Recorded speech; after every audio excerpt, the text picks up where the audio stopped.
आइए हम सब अपनी आंखों को बंद करेंगे और हम लोग उठाएंगे और परमेश्वर का धन्यवाद करेंगे कि आज जब हम यहाँ पर आए हैं, परमेश्वर अद्भुत काम करेगा हमारे जीवन में।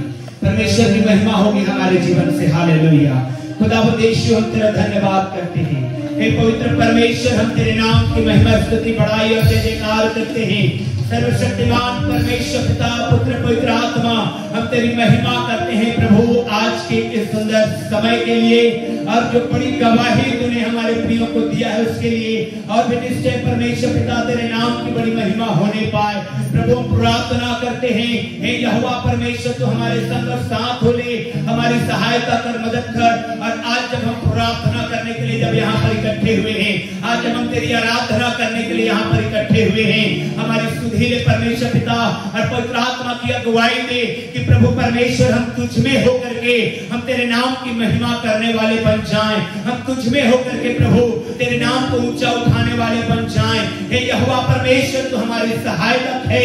प्रभु यीशु के नाम में तेरा वचन जैसे कहता है, आत्मा तुम्हें आप ही आराधना करना सिखाएगा। यीशु के नाम में प्रभु तो हमें आराधना करना सिखा परमेश्वर, आज हम तेरी आराधना कर सके।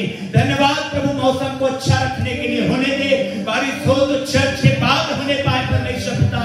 प्रभु यीशु के नाम में हम तेरी स्तुति करना चाहते हैं, हमारी सहायता और मदद करें। फिर प्रभु सारा आदर, महिमा, गौरव, जलाल और धन्यवाद तुझे देते हुए यीशु मसीह के नाम से दुआ को मांगते हैं। हालेलुया। जोर से बोलेंगे हालेलुया। आइए हम लोग प्रभु की महिमा में आगे बढ़ेंगे। Praise the Lord. सबको जय मसीह की।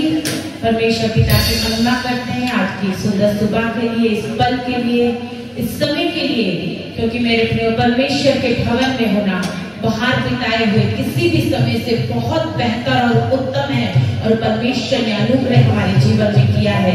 आइए गीतों में जाएंगे, स्तुति आराधना में जाएंगे।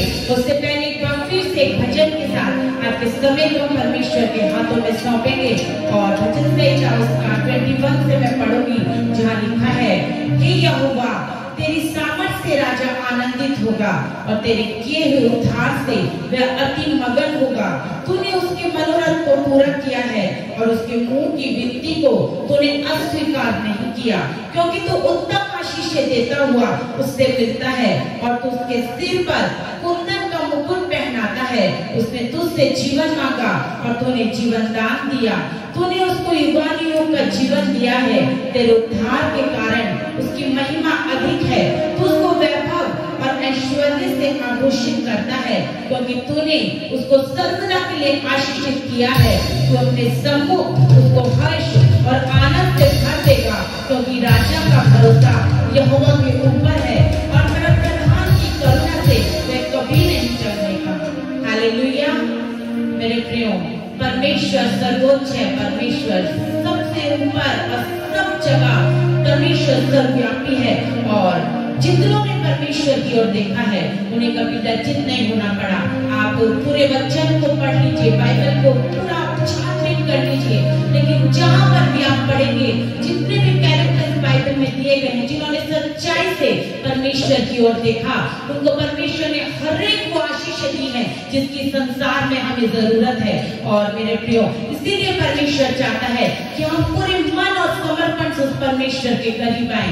आधा अधूरा समर्पण परमेश्वर को नहीं खाता, लेकिन परमेश्वर चाहता है कि हम पूरी तौर से समर्पित हो, और पूरे समर्पण के साथ हम परमेश्वर की ओर देखें और उसको पुकारें और उससे मांगे। और मेरे प्रियो, निश्चय परमेश्वर आज की सुबह सबको आशीष दे, और परमेश्वर का अनुग्रह हम सबके जीवन में हो। आइए स्तुति आराधना में जाएंगे, और जितने परमेश्वर की महिमा हम अपने जीवनों से करेंगे।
हालेलुया।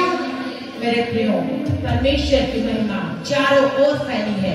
हम जिस तरफ देखें, जहाँ देखें, हम अपने दाएं बाएं देखें, ऊपर नीचे सब तरफ परमेश्वर पिता की महिमा है। और हम सब भी खुद परमेश्वर की महिमा के लिए सृजे गए हैं। और मेरे प्रियो, परमेश्वर का वचन हमें सिखाता है कि हर एक पल, हर एक क्षण हमें उस परमेश्वर से जुड़े रहना है। हमने गीत में गाया कि बड़ी फौज फरिश्तों की स्वर्ग में निरंतर खुदा की आराधना करती है। वो कभी थकते नहीं है, कभी रुकते नहीं है, कभी सोते नहीं है।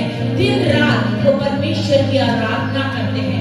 सिर्फ और सिर्फ परमेश्वर की आराधना में वो लौलीन रहते हैं। मेरे प्रियो, जबकि वो स्वर्गदूत परमेश्वर के उस अनुग्रह को नहीं जानते, लेकिन हमने परमेश्वर के उस अनुग्रह को जाना है। हमने परमेश्वर के अनुग्रह को पाया है, उस ग्रेस को पाया है जिसके हम लायक नहीं थे, जिसके हम योग्य नहीं थे। और इसीलिए मेरे प्रियो, हमें कितना परमेश्वर के लिए धन्यवादित होना है, कितना अधिक हमें उस परमेश्वर के लिए समर्पित होने की आवश्यकता है। और जितना हम समर्पित होंगे, हमने गीत में गाया कि वो परमेश्वर हर समय हर पल साथ रहने वाला परमेश्वर है। और जिसने परमेश्वर की सहायता को लिया है, मेरे प्रियो, उसके जीवन में कोई कमी, कोई घटी वो स्वर्ग का परमेश्वर रहने नहीं देता। हमने गीत में गाया, हरगिज़ कमी ना होगी मुझको, क्योंकि तू मेरा चौपान है। मेरे प्रियो, वो खुदा, वो परमेश्वर हमारा चौपान है, हमारा चरवाहा है, हमारी अगुवाई करने वाला, हमारे आगे आगे चलने वाला,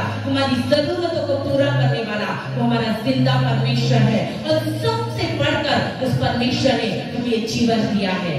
आइए इस जीवन को एक बार फिर से इस नई सुबह में हम रीडेडिकेट करें। नए समर्पण के साथ हम परमेश्वर के चरणों में आए, उसके सम्मुख में आए। और जब हम गीतों में जाएं तो हम वाकई में आराधना हम आत्मा से करें, सच्चाई से करें, जो स्वर्ग तक पहुंचे और परमेश्वर का और अनुग्रह हमारे जीवन में आए। आइए और गीत को परमेश्वर के आदर में गाएंगे और परमेश्वर पिता की महिमा। हम सब इस गीत को जब गाएं तो तालियों को बजाएं और तालियों के साथ इस गीत के द्वारा हम परमेश्वर की महिमा करेंगे।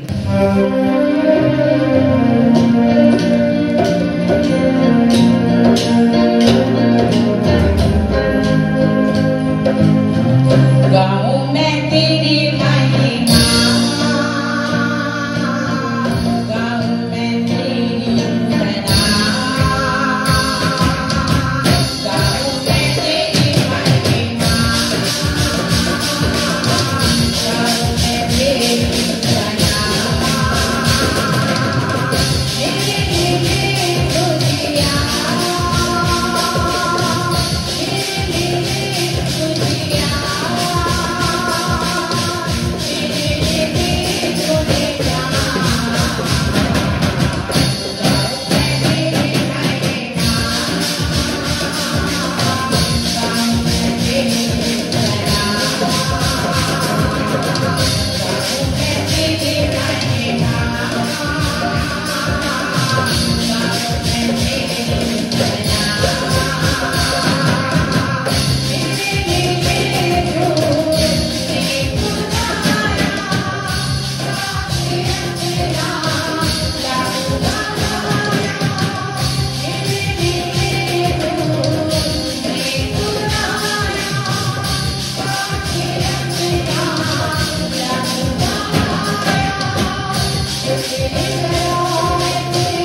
हालेलुया। मेरे प्रियो, ये गीत हमें सिखाता है कि हमें परमेश्वर की महिमा के लिए परमेश्वर ने सृजा है और परमेश्वर ने संसार से इसीलिए अलग किया है कि हर समय हमारे जीवन में खुदा की महिमा हो। जब हम गवाहियों के लिए खड़े होते हैं, जब परमेश्वर हमारे जीवन में कुछ काम करता है, कुछ बड़ी गवाही आती है, परमेश्वर ने कुछ आशीष दी, कुछ ब्लेसिंग दी, परमेश्वर की कुछ सुरक्षा हमारे जीवन में रही, तो मेरे प्रिय गवाही देना बहुत अच्छा हो जाता है, बहुत आसान होता है। लेकिन एक्चुअल में परमेश्वर चाहता है कि हम परमेश्वर की उस क्रूस की उस प्रेम को हम याद करते हुए हर दिन अपने जीवन को एक गवाही के तौर पर हम इस संसार में रखें और परमेश्वर के लिए समर्पित है, क्योंकि वो परमेश्वर केवल मेरे और आपके लिए स्वर्ग की महिमा को छोड़कर आया।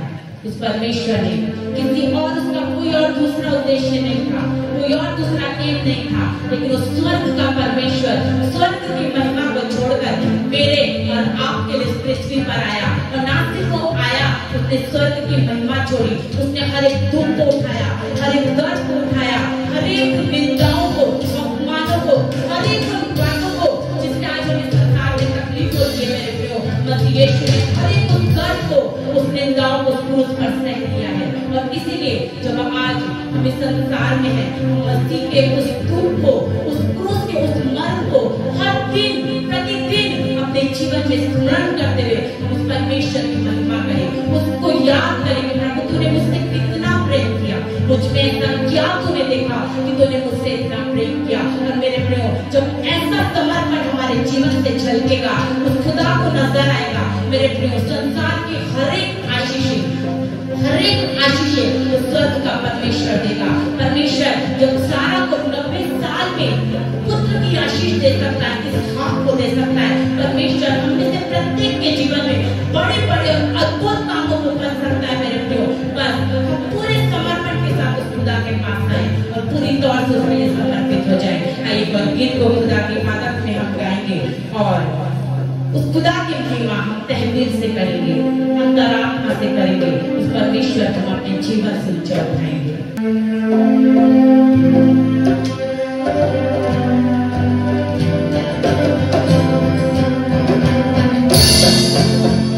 सारे जग में तेरी प्रशंसा, यीशु ही जीवन, यीशु ही आशा।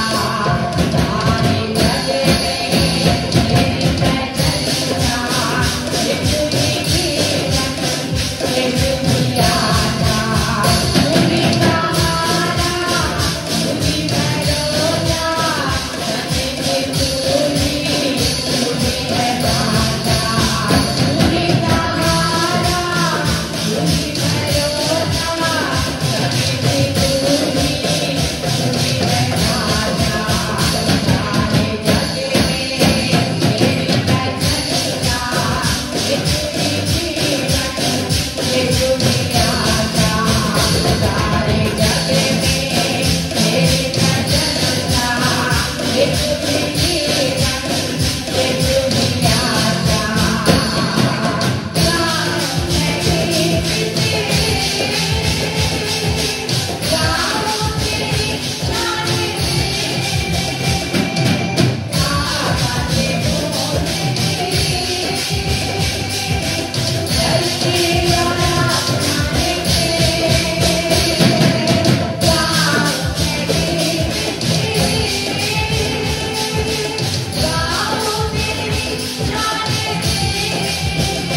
तैयारी है। हमें आज एक ऐसा परिवार, और अचानक से कल शाम उन लोगों ने बोला कि पास्टर साहब हम लोग चर्च में खाना भी खिलाना चाहते हैं। हमें तो आज सरप्राइज लंच भी है आप लोगों को, उस परिवार की खुशी की वजह से। अब सुनिएगा भी गवाही के समय में उस परिवार के सामने बुलाया जाएगा, देखिएगा कैसे परमेश्वर ने उस परिवार में बड़ा काम किया है। हालेलुया, जोर से बोलेंगे हालेलुया, हालेलुया।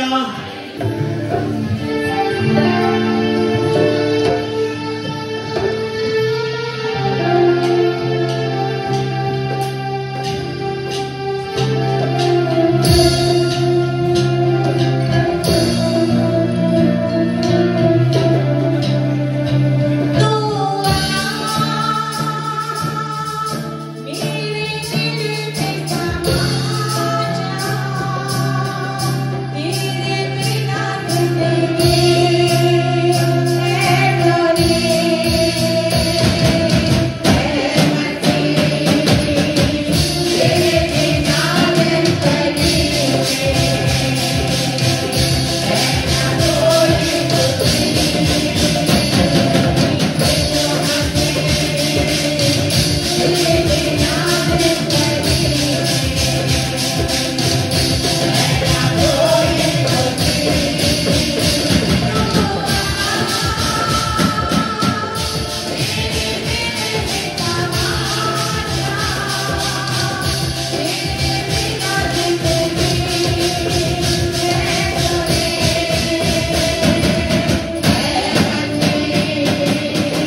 कोई खुशी नहीं है, कोई आनंद नहीं है।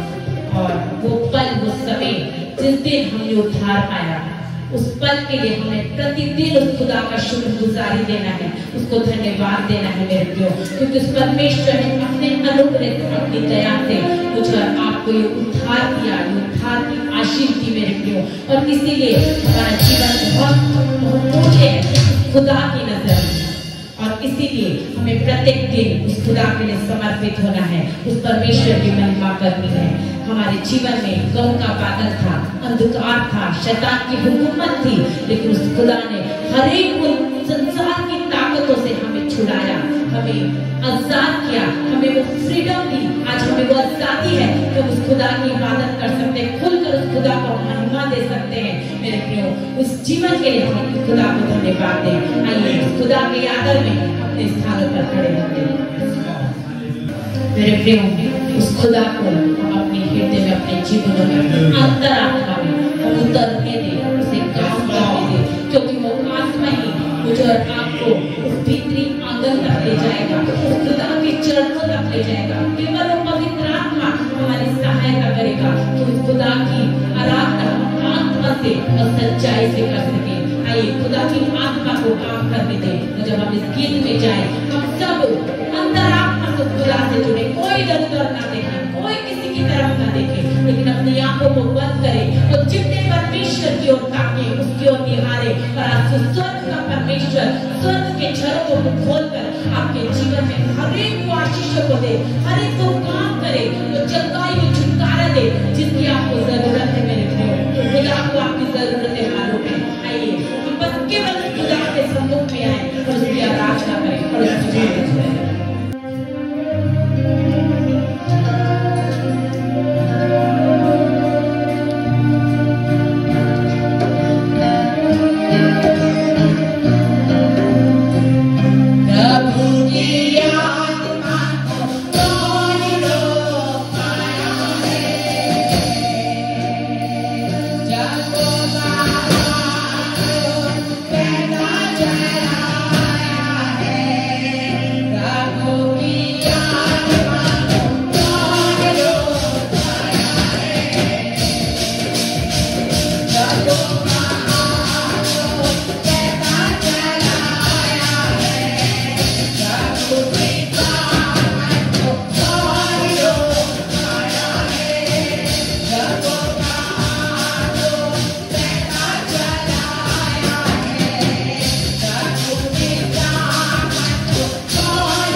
Yeah.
धन्यवाद राजा। Thank you Holy Spirit, thank you Holy Spirit, thank you Holy Spirit, thank you Holy Spirit, thank you Holy spirit.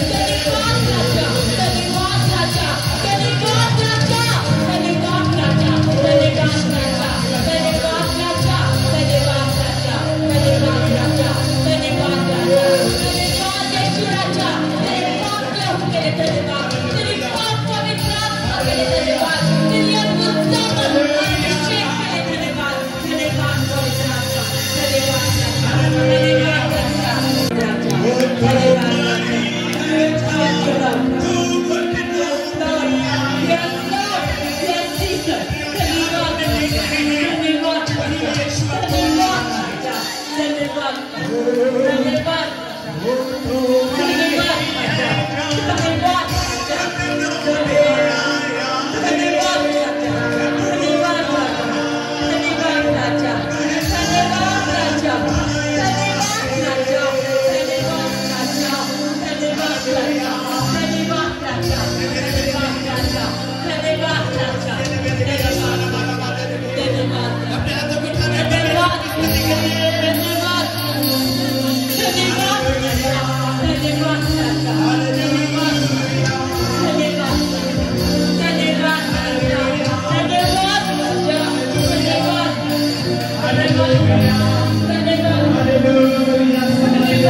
आपके घुटनों की जरूरत है। हालेलुया। जैसे हमने गीत में गाया, वही है जहाँ तू घुटनों पे आया है। जहाँ आप घुटने में आते हैं, परिस्थितियां बदलती है मेरे प्रिय। हालेलुया। यीशु के नाम में, यीशु के नाम में जहाँ आप घुटने में आ रहे हैं, वहीं आप बात में यीशु मसीह के काम को होते हुए देखेंगे। उसी की आत्मा से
अपने हाथों को उठाइए।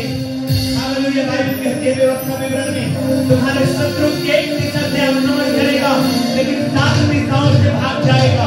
वो शत्रु मेरे प्रिय बीमारी के रूप में है, वो शत्रु कर्ज के रूप में है, वो शत्रु डिस्टर्बेंस के रूप में है, आपके परिवार में, आपके घर में। बाइबल कहती है वो एक दिशा से आपके ऊपर आक्रमण किया है, 7 दिशा से यीशु के नाम में चल रहा है। हालेलुया। यीशु हालेलुया। Yes Lord. तेरे हाथ तेरी दुआ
कोई सरहदें आपकी दुआ को नहीं रोक पाएगी।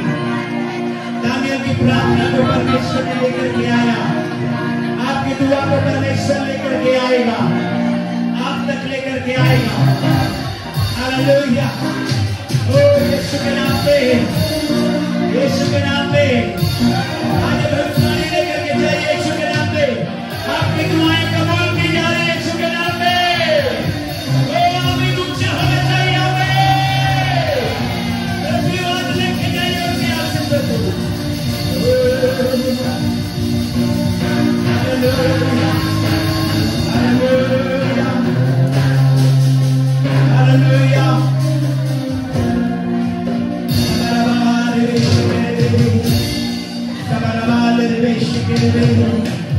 हालेलुया।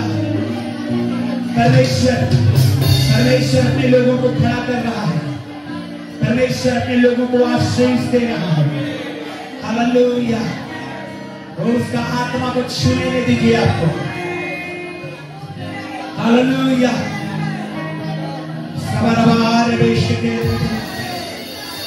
हालेलुया। उस आत्मा को लेके उसी के द्वारा संभव है। हालेलुया। धन्यवाद करिए, हाथ उठाकर धन्यवाद करिए, मुंह को खोलकर धन्यवाद करिए, प्रभु की स्तुति करिए। हालेलुया। धन्यवाद करिए, आपके दुआ को कबूल किया है परमेश्वर ने। हालेलुया।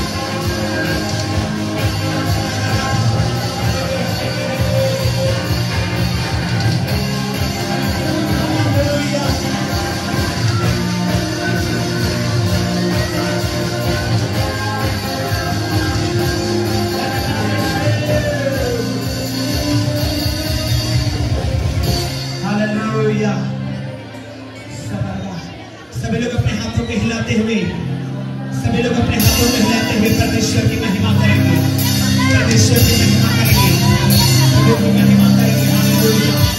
प्रभु हमारे बीच में आया है, प्रभु हमारे मध्य में है, उसकी आशीष से है हमारे जीवन में। हालेलुया। धन्यवाद, धन्यवाद, धन्यवाद, धन्यवाद, धन्यवाद, धन्यवाद, धन्यवाद। हालेलुया। हालेलुया।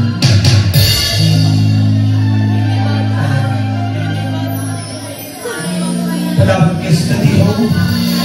आज की सुबह परमेश्वर हम सबों को आशीष करे। आज की सुबह परमेश्वर हम सबों को बरकत और अनुग्रह करे, अपनी महिमा दी, अपने आशीषों को दे, यीशु मसीह के नाम में जोर से बोल गया आमीन। परमेश्वर की महिमा करें। पवित्र आत्मा का मंदिर है तो वास्तव में हम पवित्र आत्मा के मंदिर हैं। आमीन। अपने बगल वाले का हाथ पकड़ के बोलिए, तू पवित्र आत्मा का मंदिर है। जोर से बोलिए, तू पवित्र आत्मा का मंदिर है। अपने हाथों के हिलाते हुए बोलिए, मैं पवित्र आत्मा का मंदिर हूं। और बोलिए हाथों के हिलाते हुए, मैं पवित्र आत्मा का मंदिर हूं। आमीन। And there is nothing impossible for God. कुछ भी परमेश्वर के लिए असंभव और वही परमेश्वर का अंश हमारे अंदर है, क्योंकि बाइबल में लिखा है परमेश्वर ने मनुष्य को अपने स्वरूप और अपनी समानता में बनाया है। हालेलुया। परमेश्वर ने, बाइबल साफ कहते हैं उत्पत्ति का अध्याय 26 वचन में कि आओ हम मनुष्य को अपने स्वरूप में और अपनी समानता के अनुसार बनाएं। और परमेश्वर ने मनुष्य को भूमि के मिट्टी से रचा और उसके नथनों में जीवन का श्वास फूंक दिया और मनुष्य जीवित प्राणी बन गया और परमेश्वर अपनी महिमा के लिए हमको बनाया है। Praise the Lord. हालेलुया। तो मेरे प्रियो, आगे हम लोग और बढ़ते जाएंगे। मैं आज आपको कुछ खास बातों को बताऊंगा कि किस प्रकार से ये डीएनए में, इस शरीर में पाप आ गया था अदन की वाटिका में, जब आदम और हवा ने फल खाया था जिसको परमेश्वर ने मना किया था। बात वो नहीं था कि वो कितना महंगा फल था या कौन सा फल था। बाइबल को जब आप पढ़ेंगे तो बाइबल में जिक्र तक नहीं आया है कि वो कौन सा फल परमेश्वर ने वहां पर कौन सा पेड़ लगाया था। बस ये कहा था कि भले और बुरे के ज्ञान के वृक्ष का फल है, इसको मत खा। हालेलुया। लेकिन मनुष्य का प्रवृत्ति है जो मना करो वही करेगा। बेटा गाड़ी को भुर भुर इधर उधर मत चलाना तो वही चलाएगा, ज्यादा नहीं उड़ाना तो जरूर उड़ाएगा। मनुष्य का प्रवृत्ति है, कई बार उल्टा चला जाता है। बाइबल में लिखा है उसके विरुद्ध में चला जाता है और वो पाप में पड़ जाता है। मनुष्य पाप में पड़ गया और जब मनुष्य पाप में पड़ गया, बाइबल कहती है आदम और हवा अदन की वाटिका में रहते थे, वो निर्वस्त्र रहते थे लेकिन लजाते नहीं थे। लेकिन जब उनके जिंदगी में पाप आ गया तो लजाने लगे और उन्होंने अंजीर के पत्ते से अंगरखा बना लिया और उसको पहन लिया। लेकिन मेरे प्रियो, परमेश्वर ने उनको चमड़े का वस्त्र बना करके दिया और उस चमड़े के वस्त्र के लिए एक जानवर का उसने बलिदान किया। और परमेश्वर ने मनुष्य को श्रापित कर दिया और कहा तू अदन के वाटिका में रहने के योग्य नहीं है, तू जीवन के वृक्ष के फल को भी खा सकता है, तेरे अंदर विश्वास नहीं है और मैं भी मनुष्य तेरे ऊपर भरोसा नहीं कर सकता। अब मनुष्य इसी रीति से पाप में पड़ गया और पाप की दशा में बढ़ते गया। तो परमेश्वर ने उपाय निकाला। उसने कहा कि मैं तुम्हारे लिए उपाय निकाल रहा हूं, तुम्हारे मुक्ति के लिए, तुम्हारे उद्धार के लिए, तुम्हारे स्वर्ग जाने के लिए। हालेलुया।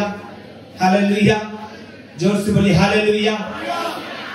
और परमेश्वर ने उपाय निकाला और कहा कि एक समय आएगा, एक मनुष्य का बलिदान होगा, एक मनुष्य बलि क्रूस पे चढ़ाया जाएगा और उसी मनुष्य के द्वारा हर एक व्यक्ति अपने पापों की क्षमा पाएगा, हर एक व्यक्ति का उद्धार होगा। हालेलुया। मैंने आपको कहा था पिक्टोग्राफी के विषय में, युद्ध है वाव है के विषय में। क्या है ये निशान भी है। युद्ध का मतलब क्या होता है? हाथ। क्या होता है? सभी लोग हाथ जाके बोलिए क्या होता है? हे का मतलब क्या होता है? देखो। वाव का मतलब क्या होता है? कीले, कील जो ठोका गया, कील जो आप ठोक देते ना अपने घर में दीवार में। और फिर उसके बाद युद्ध है वाव है का मतलब फिर से देखो। तो जब हम पिक्टोग्राफी में पढ़ते हैं बाइबल के सिंबॉलिक भाषा में, जैसे कि मैंने पिछले रविवार को समझाया था कि जनरली हम लोग पाते हैं जेंट्स टॉयलेट, लेडीज टॉयलेट, तो जेंट्स टॉयलेट में जेंट्स का फोटो बना है, लेडीज टॉयलेट में लेडीज का। तो ऐसे सिंबॉलिक भाषा में आपको समझ में आ जाता है और आपको कौन सा वॉशरूम यूज करना है आप जान जाते हैं। वैसे ही सिंबॉलिक भाषा में अगर इसको पढ़ेंगे तो युद्ध का मतलब होता है हाथ, हे का मतलब होता है देखो, वाव का मतलब होता है कीलो कील और हे का मतलब होता है देखो। हाथों को देखो, कीलों को देखो। हाथों को देखो, कीलों को देखो। ये एक्चुअली में परमेश्वर का नाम है यहोवा, अडोनाई, एल शडाई। उसको इसी तरह से इब्रानी भाषा में लिखा जाता था।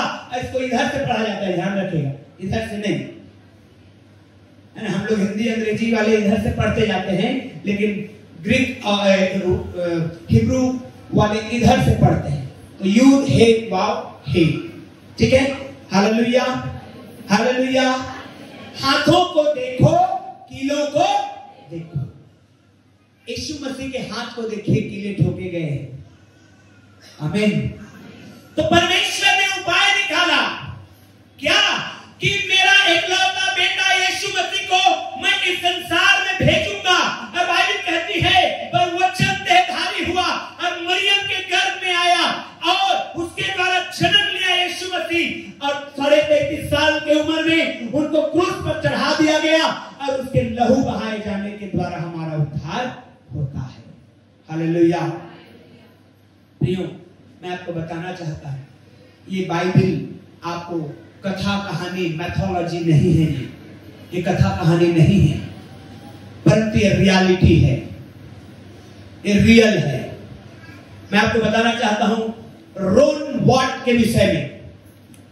रोन वॉट करके एक व्यक्ति हुए, अमेरिकन व्यक्ति हैं, जो इजराइल देश में आए ढूंढने के लिए कि क्या वास्तव में यीशु मसीह क्रूस में चढ़ाया गया था, क्या वास्तव में यीशु मसीह के लहू बहाए जाने के द्वारा पापों की क्षमा है, क्या वास्तव में यीशु मसीह का लहू वो वाचा के संदूक, पुराने नियम में आप लोग जानते हैं, पुराने नियम में वाचा का संदूक होता था। नई व्यवस्था 16 अध्याय पर जब आप पढ़ेंगे तो आपको मिलेगा पुराने नियम में जो वाचा का संदूक होता था, जिसके ऊपर भेड़ बकरी के लहू को ले जा करके याजक वर्ष में एक बार छिड़कता था और लोग पापों की क्षमा पाते थे। लेकिन ये पिक्चर ये सिर्फ थियोफनी था, ये सिर्फ क्रिस्टोफनी था। मैं आपको समझाना चाहता हूं, कुछ वचन के डीप बातों में आपको ले जाना चाहता हूं। आप समझिए आपके पापों की क्षमा रियलिटी में कैसे हुआ है।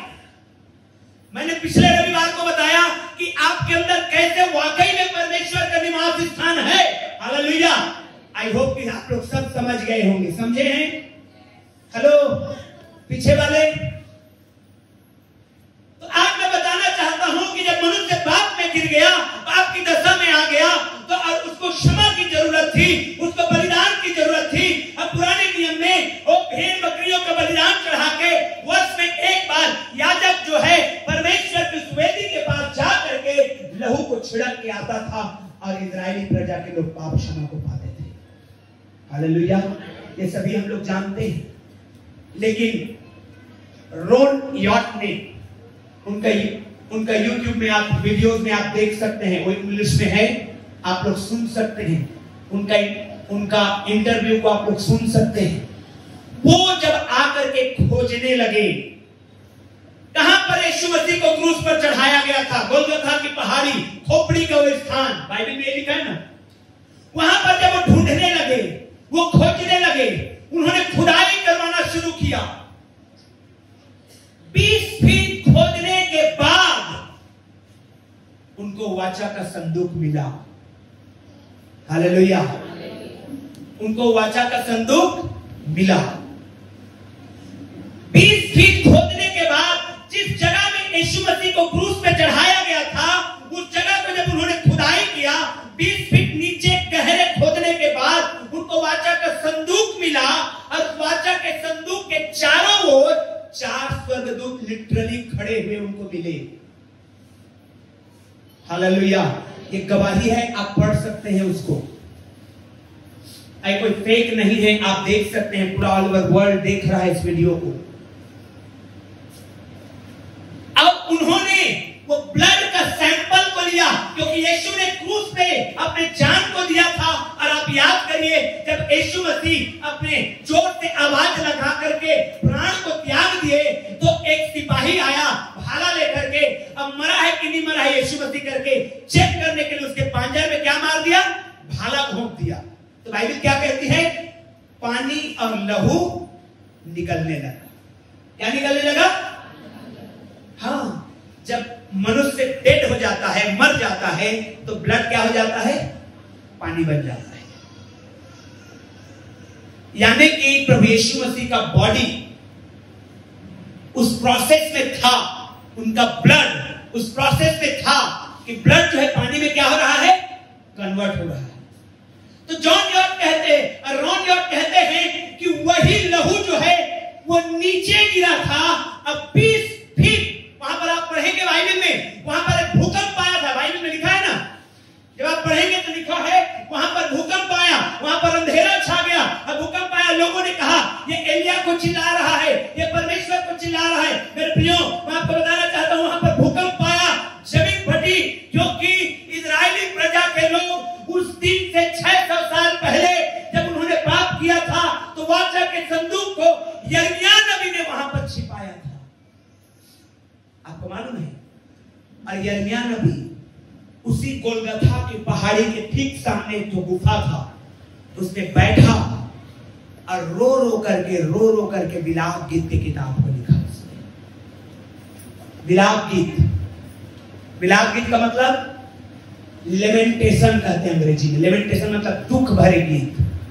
जैसे कोई मरता है, जैसे किसी का वाइफ मर गया, किसी का हस्बैंड मर गया, किसी का मां मर गया, किसी का पिताजी मर गया, तो दुख भरे स्वर से लोग जो रोते हैं उसको यिर्मयाह ने रो रो करके विलाप गीत के किताब को लिखा। ठीक वहीं पर जहां पर यीशु मसीह क्रूस पे चढ़ाए गए थे, गोलगथा के पहाड़ी के ठीक सामने गुफा में। हालेलुया, हालेलुया, जोर से बोलिए हालेलुया, हालेलुया। वहां पर यिर्मयाह ने भी लिखा और वहां पर उस वाचा के संदूक को छिपाया था, क्योंकि बेबीलोन के आर्मी ने यरूशलेम में आक्रमण किया था। जितने सोना चांदी थे सबको उठा के ले गया, वाचा के संदूक को छिपाने में कामयाब रहा। यीशु मसीह उसके 600 साल बाद जब क्रूस में मरे, उन्होंने लहू बहाया और वो लहू का वाचा के संदूक में गिरना जरूरी था, तभी मनुष्य के पाप का क्षमा मिलेगा। क्योंकि बाइबल कहती है बिना लहू के क्षमा नहीं। उसके बाद वो ब्लड सैंपल को लेके रॉन यॉर्क जो है लैब में गए, जहां ब्लड टेस्ट किया जाता है। ब्लड टेस्ट किया गया, इजराइल का एक अच्छा लैब में उसको ले जाया गया ब्लड को। अब जब वो ब्लड को टेस्ट किया गया, मैं आपको बताना चाहता हूं कुछ बातें सामने आई। डॉक्टर को नहीं मालूम है कि किसका ब्लड है, लेबोरेटरी में जो वर्कर्स है नहीं मालूम है किसका ब्लड सैंपल है। सबसे पहले रिपोर्ट आया कि ये ह्यूमन ब्लड है, ये कोई मनुष्य का लहू है। क्या है? कोई मनुष्य का लहू है, कोई जानवर का लहू नहीं है। दूसरा बात सामने आया, बायोलॉजी जो पढ़े हैं या पढ़ते हैं या जो मेडिकल फील्ड में हैं, आप लोग जानेंगे जब एक बच्चा पैदा होता है तो उसमें 46 क्रोमोसोम्स होते हैं, 23 मां की ओर से और 23 पापा की ओर से, और दोनों का क्रोमोसोम्स मिल करके एक बच्चे का गर्भ में निर्माण करते हैं और मां प्रेग्नेंट होकर के बच्चा को जन्म देती है। लेकिन जब इस ब्लड का सैंपल लिया गया तो लेबोरेटरी के लोग अपने भाषा में, हिब्रू भाषा में एक दूसरे से बड़बड़ाने लगे, ये कौन सा ब्लड है, ये कहां का ब्लड है, इसमें मात्र 24 क्रोमोसोम्स पाए जाते हैं, ये किसका ब्लड है? ऐसा किसी दुनिया में ब्लड किसी का नहीं है। हालेलुया। क्योंकि मेरे प्रियो, जब यीशु मसीह का वचन कहता है, वचन देहधारी हुआ और हमारे बीच में डेरा किया, और वचन कहता है मरियम पवित्र आत्मा की ओर से गर्भवती हुआ। Hallelujah. It was not the human relationship by which Mary was pregnant. No, ये मनुष्य के संबंधों के द्वारा मरियम गर्भवती नहीं हुई थी। बाइबल कहती है मरियम वर्जिन थी, कुंवारी थी। लिखा है किसी पुरुष को देखा भी नहीं था। मेरे प्रियो, मरियम के पेट में प्रभु यीशु मसीह पवित्र आत्मा के रूप में आए। Praise the Lord. मरियम के गर्भ में रहे 23 क्रोमोसोम्स मरियम का, एक परमेश्वर का। हालेलुया। ताली बजाइए, हालेलुया। यीशु मसीह जब हम कहते हैं, मैं सोच रहा था जब इन सारी बातों को जब मैं नोट कर रहा था, लोग क्यों यीशु मसीह के लिए, इतिहास को पलट के देखिए, चर्च का लोगों को जिंदा जला दिया गया, लोगों को जिंदा जला दिया गया, लोगों को कराल लगा दिया जाता था, काइंड ऑफ मिट्टी तेल लगा दिया जाता था, जला देते थे। लोगों को चमड़ों में बंद करके सिलाई करके धूप में फेंक देते थे, लोगों को भूखे शेर के सामने फेंक देते थे। मैं सोचता, प्रभु ये क्यों ऐसा दुख और तकलीफ को सह लेते हैं, क्या कारण है? मेरे प्रिय, कारण ये है कि उन्होंने यीशु को, सच्चाई को जान लिया है। Praise the Lord, hallelujah. और इसीलिए पौलुस भी कहता है, मेरे लिए जीना मसीह और मर जाना आमीन, हालेलुया, हालेलुया। मैं लिटरली यही दुआ करता हूं, प्रभु अगर जिंदा रहना है तो तेरे लिए, और अगर मर जाना है तो हम चारों को मार देना इकट्ठा तेरे लिए, हालेलुया। क्योंकि मैंने जाना है और आप भी जान रहे हैं, यीशु मसीह वो परमेश्वर है जो मनुष्य के रूप में आया है और आपके पाप के दाम को उसने कलवरी के क्रूस पे चुकाया है, हालेलुया। इसलिए मेरे प्रियो, मुझे आपको समझना है इस बात को। तो मैंने पहली बात बताया कि वो लेबोरेटरी से जो रिपोर्ट आया उसमें लिखा कि ये सबसे पहले ये ह्यूमन ब्लड है, और दूसरा ये ह्यूमन ब्लड जो है इसमें 24 क्रोमोसोम्स हैं, और तीसरा जो बात आई, ये ब्लड में अभी भी जान है, हालेलुया। जोर से बोलिए हालेलुया। हमारे बीच में डॉक्टर सिस्टर हैं, वो बता सकते हैं कि कितने देर तक एक ब्लड जिंदा रहता है। फ्रिज में रख करके, आजकल लैब में रख करके रखते हैं जिंदा। अगर नॉर्मल छोड़ दिया जाए तो कितने देर तक ब्लड में जान रहेगी? 1 दिन, 2 दिन, कितने दिन तक डॉक्टर सिस्टर? ज्यादा दिन नहीं रहते, हालेलुया। जोर से बोलिए हालेलुया। नहीं रह पाता है। 600 साल गुजर गए, उसमें जान है, हालेलुया। यशायाह ने यूं नहीं कहा है, उसके मार खाने से हम चंगा हो गए हैं, उसके लहू बहाने से हमारा क्या हुआ है, हालेलुया, हालेलुया, हालेलुया। उसके ब्लड में जान है, उसका लहू आज भी जीवित है। और बाइबल कहती है, यदि हम अपने पापों को मान लेते हैं तो यीशु मसीह का लहू हमारे पापों को क्षमा करने में विश्वास योग्य और धर्मी है, हालेलुया। हम ऐसे परमेश्वर की आराधना नहीं करते जो है ही नहीं, परंतु हम ऐसे परमेश्वर की वर्शिप करते हैं जो जिंदा है। यीशु मसीह जीवित है, हालेलुया। बगल वाले को बोलिए, यीशु मसीह जीवित है। Praise the Lord, hallelujah, hallelujah, oh hallelujah. जोर से बोलिए हालेलुया। यीशु मसीह के लिए जोरदार ताली बजा के बोलेंगे हालेलुया। हम वो यीशु के लोग हैं जिसको लिए परमेश्वर ने कहा, हाथों को देखो और कीलों को देखो, वो यीशु आने वाला है। और बाइबल कहती है, जितनों ने उसकी ओर दृष्टि किया है उसने उद्धार पाया है, चाहे पुराने नियम के हों चाहे नए नियम के लोग हों। जितनों ने उसकी ओर दृष्टि किया है, जितनों ने प्रभु की ओर ताका है, जितनों ने यीशु के ऊपर आशा लगाया है, कभी भी लज्जित नहीं हुए हैं, हालेलुया। और मैं आप भी लज्जित नहीं होंगे। तो चर्च को सताया जाएगा, तो चर्च को जलाया जाएगा, तो चर्च में परसिक्यूशन ब्रेकआउट होंगे, लेकिन यीशु जिंदा है और जिंदा है और उसके विश्वासी भी जिंदा रहेंगे, हालेलुया। मेरे प्रियो, क्योंकि बाइबल कहती है कि यीशु आने वाला है, यीशु, हालेलुया। यीशु का लहू हमें पुराना वाचा से छुड़ा करके नए वाचा में लेके आता है। पढ़िए मेरे साथ पहला कुरिन्थी 11 अध्याय 25 वचन को, पहला कुरिन्थी 11 अध्याय 25 वचन को पढ़िए जल्दी से, हालेलुया। जल्दी से कोई पढ़िए। इसी रीति से उसने प्यारी के पीछे कटोरा भी लिया और कहा यह कटोरा मेरे लहू में नई वाचा है। ये जो कटोरा है मेरे लहू में क्या है?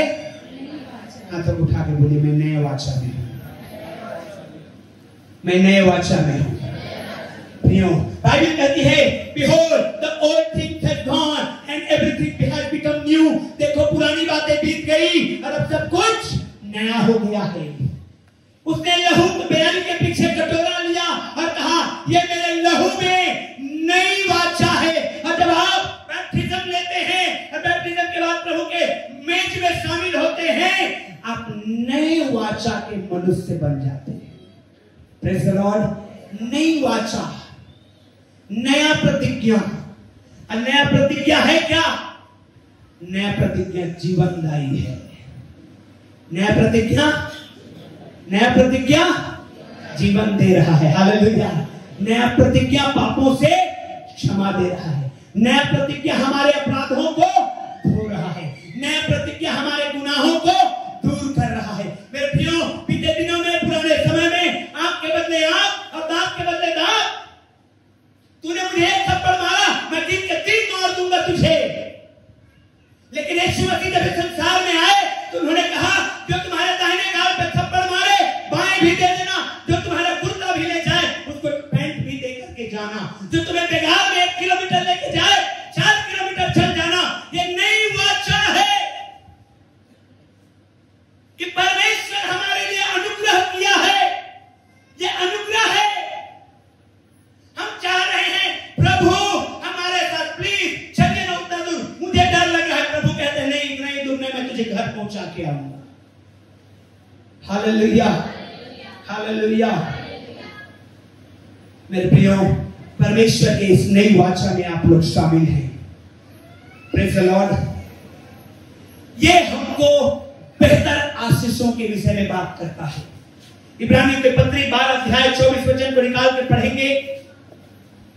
बुक ऑफ हिब्रू, इब्रानियों के पत्री 12 अध्याय 24 वचन। और नई वाचा के मध्यस्थ यीशु, और नई वाचा के मध्यस्थ यीशु, और छिड़काव के उस लहू के पास आए हो, और छिड़काव के उस लहू के पास आए हो, जो हाबिल के लहू से उत्तम बातें कहता है। उत्तम बातें कहता है। आगे बढ़ते जाइए। सावधान रहो, सावधान रहो, और उस कहने वाले से मुंह न फेरो। उस कहने वाले से मुंह मत फेरो। परमेश्वर से मुंह मत फेरो, जिसने हमको नए वाचा में बुलाया है, जिसने हमें नई आशीषों को दिया है, जिसने हम पर नया अनुग्रह को उंडेला है, जिसने हम पर नए सिरे से दया किया है। मेरे प्रियो भाइयों बहनों, याद करिए आपके पुराने व्यक्तित्व के विषय में, वो पाप, वो बुराई, वो व्यभिचार, वो झूठ, वो फरेब, वो धोखेबाजी, वो सब कुछ आपके लाइफ में था। लेकिन प्रभु यीशु मसीह का लहू आपको नए वाचा का प्रतिज्ञा देता है। Hallelujah, hallelujah, hallelujah. नए वाचा का प्रतिज्ञा। हमारे पुराने मनुष्यत्व को प्रभु यीशु भूलते हैं, हमारे पुराने पापों को प्रभु यीशु क्षमा करते हैं और हमें एक नए मनुष्यत्व में लेकर के आते हैं। Praise the Lord. और बाइबल कहती है, पढ़िए फिर से उस वचन को। और नई वाचा के मध्यस्थ यीशु, और छिड़काव के उस लहू के पास आए हो, जो हाबिल के लहू से उत्तम बातें कहता है। हाबिल के लहू से उत्तम बातें कहती है। सावधान रहो, सावधान रहो, और उस कहने वाले को बोलिए सावधान रहो। जोर से बोलिए सावधान रहना। किस बात से? देखिए डेंजरस चीज बाहर आए बाइबल में। और उस कहने वाले से मुंह न फेरो। किससे मुंह न फेरो? वो जो वाचा का देने वाला है उससे मुंह। हाँ, आज कितने हैं जो मुंह फेर लेते हैं? जाकर के देखिए, हम बात कर रहे हैं। आज हम लोग दुआओं में हैं। मणिपुर को परमेश्वर आशीष दे, बचाए, उनकी आवश्यकता को पूरा करके हम लोग प्रार्थनाओं में पाए जाते हैं। लेकिन मैं आपको बताना चाहता हूं मेरे प्रियो, उन सताने वालों को क्षमा करना है। क्या करना है? वो मुंह फेर ले रहे हैं परमेश्वर की ओर से। मालूम है मुंह फेर लेना कितना जबरदस्त खतरनाक बात है। एक घटना बता रहा हूं मैं, आगे बढ़ेंगे हम।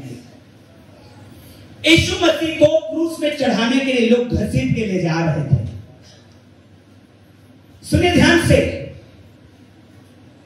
यीशु मसीह को लोग घसीट करके क्रूस में चढ़ाने के लिए लेके जा रहे थे। अब कुछ स्त्रियां थी जो रो रहे थे, बिलक बिलक के बीच में था तो अंधों को आंखें दे देता था, लंगड़े चलते थे, कोढ़ी को शुद्ध कर देता था, यहाँ तक कि मुर्दों को यीशु मसीह जिंदा कर देता था, 5000 की भीड़ को खिला देता था, सूखे अंग वाले मनुष्य को चंगा कर देता था, सुपरनैचुरल काम करता था। अब महिलाएं रोने लगी। यीशु मसीह जा रहे थे और महिलाएं पीछे रो रहे थे। यीशु मसीह ने पलट करके उनको देखा और कहा, मेरे लिए मत रो। मेरे लिए तो किसके लिए रोई? यरूशलेम के लिए रो। क्यों? क्योंकि यरूशलेम में सदूकी और फरीसी लोगों ने डिक्लेयर किया, जब पिलातुस ने कहा मैं इस व्यक्ति में, यीशु मसीह में कोई दोष नहीं पाता कि इनको क्रूस पर चढ़ाया जाए, मैं इन्हें मुक्त करना चाहता हूं, और वो अपने हाथ को धो दिया। फिर सदूकी फरीसी इजरायली क्या कहने लगे? इसका खून का पलटा हमारे ऊपर, हमारे बच्चों के ऊपर, हमारे पीढ़ियों में आ जाए। मालूम है यीशु मसीह जब जा रहे थे, स्त्रियां रो रही थी, यीशु मसीह ने लौट पलट करके देखा और कहा, मेरे लिए मत रो। तो किसके लिए रोए प्रभु? यरूशलेम के लिए रो। क्यों? क्योंकि इन्होंने उस नए वाचा के देने वालों के ऊपर पीठ फेर दिया है और कहा है इसका खून का पलटा हमारे ऊपर आ जाए, हमारे बच्चों के ऊपर आ जाए। मालूम है आपको, थोड़ा साल बीतने पाया था कि रोम के राजा ने यरूशलेम के ऊपर अटैक किया, सारे आराधनालय में आग लगा दिया और हजारों लोगों को मार दिया और ऐसे बंदी बना के ले गया कि 2000 साल तक तड़प तड़प के इजरायली रहे। क्या लिखा है वचन में? वाचा के देने वाले की ओर मुंह ना फेरो। प्रियो, आज हमको दुख होता है इन घटनाओं को सुन करके। जो चल दिए वो तो हमसे बेहतर जगह में चले गए, जो सताए जा रहे हैं उनके विश्वास की परख हो रही है, लेकिन जो सता रहे हैं वो अपनी पीढ़ियों के लिए क्या बोल रहे हैं। इसलिए यीशु ने कहा, मेरे लिए मत रो, मेरे लिए मत रो, यरूशलेम के लिए रो। उसके बाद त्रासदी शुरू हुई। उसके बाद यहूदियों के ऊपर त्रासदियां शुरू हुई। दुनिया का कोई भी ऐसा देश नहीं है भारत को छोड़ के जहां यहूदियों को पूरी तरह से न सताया गया हो। चाहे गैस के चेंबर में डाल के मार दिया गया, चाहे निर्वस्त्र कर दिया गया, चाहे उनके ऊपर केमिकल डाल दिया गया, चाहे उनको जिंदा जला दिया गया, क्या क्या ना दंड उनके ऊपर आया, क्योंकि उन्होंने कहा था बात को। हालेलुया। सावधान हो जाइए बोलने में। हेलो, सावधान होके बोलना है। उन्होंने कहा कि हमारे ऊपर आ जाए। क्या उनको नहीं मालूम था कि ये उद्धार करता है? मालूम था। कैसे? बाइबल प्रूफ करती है। जब हेरोदेस राजा ने कहा कहां पर होना चाहिए उद्धारकर्ता का जन्म, उन्होंने फटाफट बाइबल खोली और कहा यहूदा देश के बैतलहम में यीशु मसीह आएगा, मसीहा आएगा। खोज के निकाल लिए, चुटकियों में ढूंढ के निकाल लिए कि यहूदा के बैतलहम में यीशु मसीह का जन्म होना जरूरी है, मसाया मसीहा वहीं से आएगा। तो क्या उनको इतना नहीं मालूम कि यही मसीहा है? मालूम है, उनको मालूम था, उनको अच्छे से मालूम है कि जो मुर्दों को जिंदा कर रहा है, जो अनंत जीवन की बातें बताता है, जो स्वर्ग का चिन्ह दिखाता है, he is not the ordinary person। वो कोई साधारण व्यक्ति नहीं है, परंतु गॉड है। Hallelujah, hallelujah. वो यहोवा है। हालेलुया। वो क्या है? यहोवा है। वो यीशु है। वो परमेश्वर का पुत्र है। वो मैं हूं है। He is अदोनाई। वो परमेश्वर है, वो लॉर्ड है, हमारा प्रभु है। इसलिए यीशु ने कहा मेरे लिए मत रोना, रोना तो यरूशलेम के लिए। मेरे प्रिय, मुझे और आपको इस बात को समझना है कि कभी भी इस नए वाचा के देने वाले की ओर पीठ को नहीं दिखाना। Hallelujah, oh hallelujah.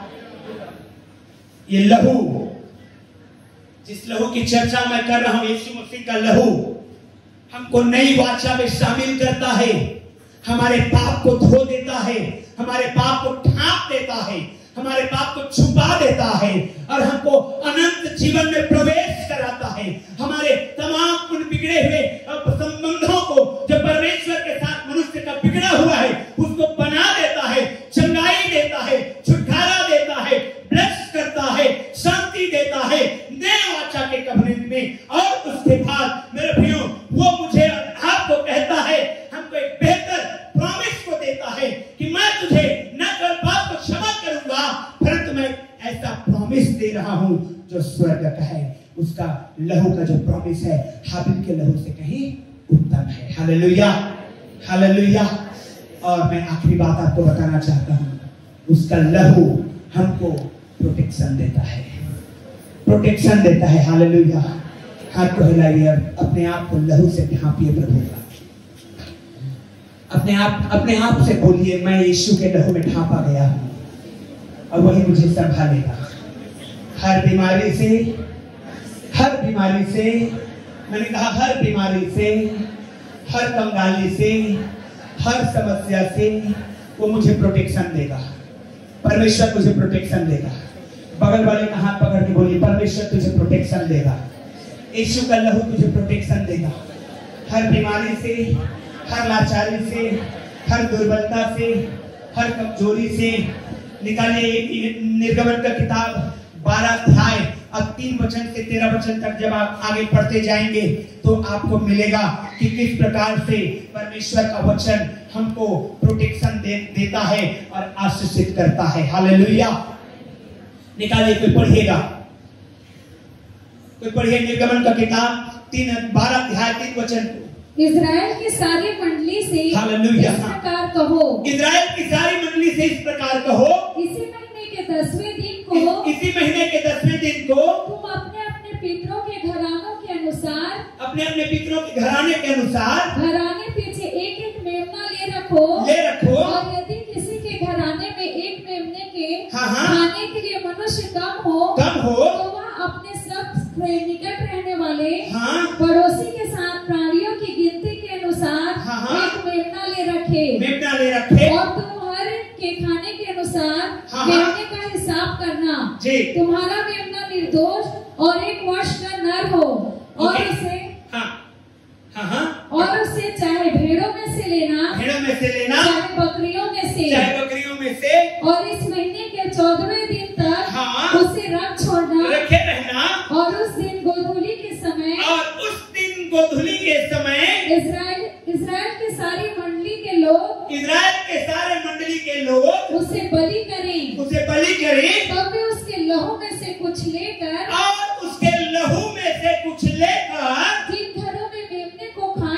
जिन घरों में मेमने को खाएंगे उनके द्वार के दोनों आलंगों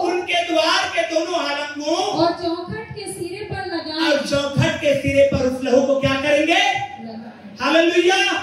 तब क्या होगा? और वे उसके मांस को उसी रात आग में भूनकर अख़मीरी रोटी और कड़वे साग-पात के साथ खाएं। बताना चाहता हूं मैं, प्रभु यीशु मसीह ने, परमेश्वर ने हमको इंस्ट्रक्शन दिया कि जो मेमने का लहू को लेना, बलि करना और उसके लहू को अपने चौखटों और आलंगों में निशान बना देना। और जब वो मृत्यु फैलाने वाला स्वर्गदूत निकलेगा मिस्र देश के पहलौठों को मारने के लिए, तो तुम्हारे घर में लहू के निशान को देखेगा। किसको देखेगा? और वो स्वर्गदूत जिस घर में लहू के निशान को देखेगा वहां पर मृत्यु फैलाने वाला स्वर्गदूत हानि नहीं पहुंचाएगा, प्रोटेक्शन देगा। लहू क्या करता है? लहू क्या करता है? मेरे भाइयों, हमारे पास उससे बेहतर लहू की वाचा है। यीशु मसीह के लहू की वाचा है। आमीन, हालेलुया। अपने अपने सिर पर हाथ रख के अपने आप को प्रोटेक्ट करिए। बीमारी चाहे कोई भी हो, समस्या चाहे कोई भी हो, तकलीफ चाहे कोई भी हो, अगर आपके ऊपर लहू का वो मेमने का लहू है, आपके ऊपर लहू है, तो आप बचाए जा रहे हैं यीशु के नाम में। आप बचने जा रहे हैं यीशु के नाम में। आप हर बीमारी को हराने जा रहे हैं यीशु के नाम में। आप हर लाचारी को हराने जा रहे हैं यीशु के नाम में। आप हर समस्या को जीतने जा रहे हैं यीशु के नाम में, क्योंकि आप लहू का प्रोटेक्शन में पाए जाते हैं। प्रोटेक्ट करिए अपने आप को यीशु के लहू में, प्रोटेक्ट करिए यीशु के लहू में, क्योंकि यीशु का लहू अवेलेबल है, जिंदा है, आज भी वो जीवित है। और अगर आप उसके प्रोटेक्शन को ले रहे हैं तो यीशु के नाम में निश्चय जानिए, वो प्रोफेटिक वर्ड को लेके जाइए। यीशु मसीह आपके लिए बड़े बड़े काम को करने जा रहा है। मेरे प्रियो, उसका लहू प्रोटेक्शन देता है। बीमारी से, खतरों से, मुसीबतों से, समस्याओं से आप उसका प्रोटेक्शन को लीजिए। उसका लहू जीवित है, वो जीवित परमेश्वर है। Praise the Lord, hallelujah. क्या कहता है वचन? कोई दुख तेरे डेरे के निकट, हालेलुया। यहोवा के डरवैयों के चारों ओर दूत क्या करते हैं? छावनी किए हुए रक्षा करते हैं। हालेलुया। बाइबल कहती है अपने दूतों को, स्वर्गदूत को आज्ञा दो। Praise the Lord, hallelujah. वचन कहता है मैं तेरे आगे अपने दूत को भेजूंगा जो तेरे आगे आगे चलेगा। यहोवा मेरा चरवाहा है, मुझे कोई घटी। मेरे प्रियो, ये वाचा है, ये लहू का वाचा है, ये प्रोटेक्शन है, इसको लेना है। और जिस प्रोटेक्शन में रहता है निश्चय वो आशीष पाता है, और जो प्रोटेक्शन में नहीं रहता है वो वंचित हो जाता है। आप देखेंगे मिस्र देश में जो उस प्रोटेक्शन के अंदर में नहीं आए, जिन्होंने वचन को हल्का में लिया, नाश हो गए, मर गए। लेकिन जो उस प्रोटेक्शन में रहते हैं, हम और आप प्रोटेक्शन में हैं, हालेलुया, हम बचाए जाएंगे, आमीन। हम आशीषित होंगे। Praise the Lord. प्रभु का अनुग्रह हमारे ऊपर हुआ है। Praise the Lord.